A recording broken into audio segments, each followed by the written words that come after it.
So it's currently Deepavali, so it's like 12 a.m. so everyone's celebrating, and it wasn't timed. I mean, I didn't intend to record it. I didn't plan to record it during this occasion, but now that you're here, let's start speaking.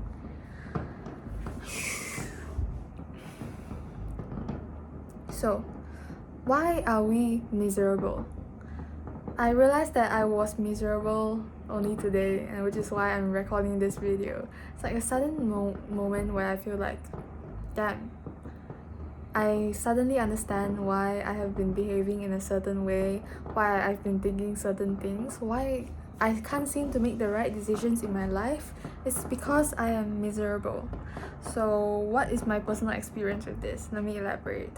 So, I chose how to say, I feel like when we make certain decisions, we tend to think too far ahead into the future, and we try to foresee ourselves whether or not we'll enjoy doing this thing for a lifetime. And that's when it starts to seem like confusing, because what metrics should you be using to make each decision? Is it based on how much money you'll make by choosing a certain career path? Then you will start to think about what you prioritize in life. Do I prioritize happiness? Is this job going to give me happiness or satisfaction? You're going to think about so many other things. But I realized that the reason that we are miserable is because in making decisions related to our careers, we tend to think about what this career or what the world can give to us, and not about what we can give to the world. I think that's such a huge attitude change, because when you think about what the world can give to you or what this career uniquely can give to you, you start to live in a state of ingratitude, if that's a word.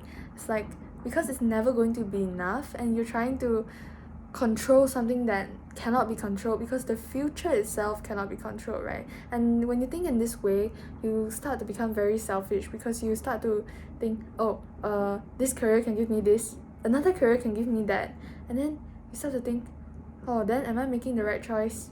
I'm speaking from personal experience. So I'm not sure if it applies to you, but I'm just gonna give my opinion on it.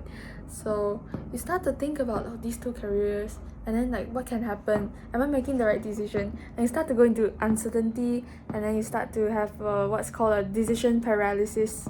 I personally took a long time to make my decisions, and being indecisive is also one of my greatest weaknesses that I'm trying to tackle. So this is something that helped me realize like what to factor into your decision making. So especially in career choices, I do feel like emphasizing more on what you can give to the world as opposed to what the world can give to you is a great advice. Why? Because I feel like in order for you to genuinely find satisfaction, that satisfaction doesn't come from what others can give you, but rather think about all the moments where you were satisfied. I'm pretty sure it was when you did something that you thought you couldn't do, or you did something that helped a lot of people. At least it's like that for me. So I feel like actually this same thing applies for careers. It's not about how much money that you can make. Of course, you have to make a baseline amount of money to survive, right? But this is achievable in most careers, and if you're willing to put the work into it. Yeah. So the next metric then comes from satisfaction, and I already talked about how we get satisfaction.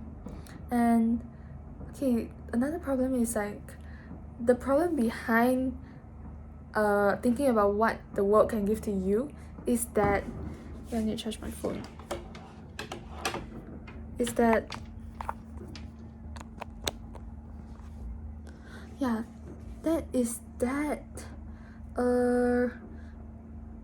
okay, I don't know why we'll start to develop the mindset about what the world can give to us, because we are all like, don't you think that everything is being quantified?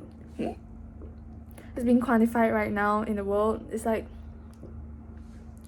your worth is kind of measured based on the ranks that you climb, your position in a company, and everything along those lines. Yeah. So it's more like which job can give me these things as opposed to us living for a greater purpose. So it's like right now everyone's living for themselves to cultivate their dream life and everything, as opposed to living to help other people or to contribute to some cause that is greater than themselves. I feel like 2 years ago, actually, like some personal story, I really admire the person that I was 2 years ago, and until now I couldn't really identify why that is the case. But I used to really like debating and public speaking, and I used to care a lot about the world. Like, I followed almost every international relations case. It really intrigued me. I really liked studying how poverty happened and how we can help people in poverty, although I didn't really know how to help them. But I really did care and empathize. I really like to read about climate change and how we can help them, and I included all of these into my speeches in competitions, and that gave me a lot of confidence. And also, why did I get so much confidence? It's because I was advocating and sharing something that I believe to be very, very important to me. And I think that's why during that time was one of the happiest moments in my life. And I feel like gradually in these 2 years, I've lost this sense of passion to know more about the world, which is kind of sad because it's like I was just living day to day, like especially during my A-levels, I was just studying every day, looking at past years. Like, sure, it does give me satisfaction, but when I look back after A-levels has ended, it kind of felt really empty because what am I aside from my academics and aside from what's called my life plan of like getting into uni, doing a job? I feel like that really isn't what we are trying to live for as humans. Yeah, I feel like knowing more about the world really gives you a lot of certainty or like vision as to what part that you want to play in this world, and this in turn will give you direction. So I think I found I found who I want to be again, and that is me when I was in high school. But I have to say that I've become a lot more practical than I was in high school, because that time I was still very, very idealistic. I've also realized the beauty of being an idealist, because don't you think that we dream so much less in like these times? It's like everything that is slightly out of the box, that is slightly risky, we tend to think that they are naive ideas. At least that's what I thought when I was in my very rational and practical era. Yeah, I always thought that shouldn't be idealistic because these are just fantasies.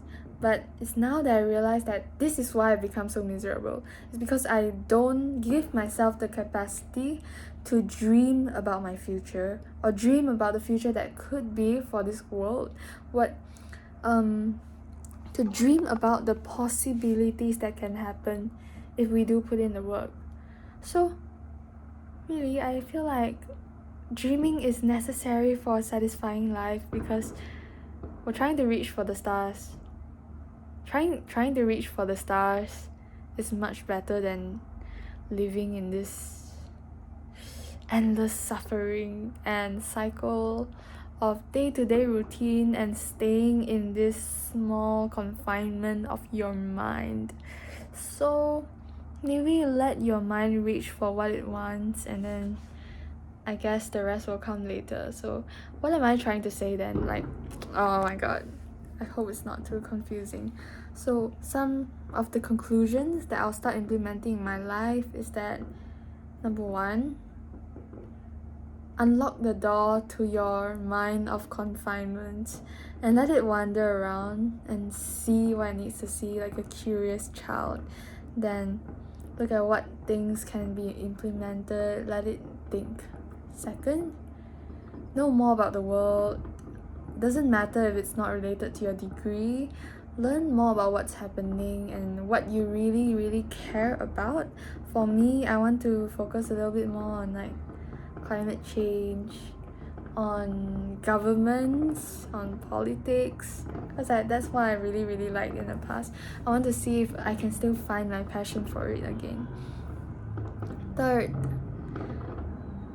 find like-minded people who are dreamers, and that way you won't be confined to your mind only, but you will be exposed to people who also dare to dream, people where you want to become, to say, because you know the theory that you are the average of the 5 people around you. So go to communicate with like-minded people, and the world is so huge, and I think this is a message to myself as well.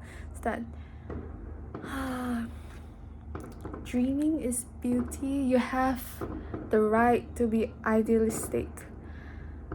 If humans aren't idealistic, I think we're better off as robots, because oh my god, that's my reflection of me. Oh my god. Okay. Okay. Yeah, if we aren't dreaming, then we are alike to robots, right? We just think about the rational outcome, we think about what will come next and which is the best option. So, follow your heart, but take your mind with you. But take your brain with you, yes. And I guess that's all. Dare to dream, stranger. And happy Diwali to all of you celebrating. I guess it's around like 12:30 a.m. right now, so I'm gonna go sleep. Ciao.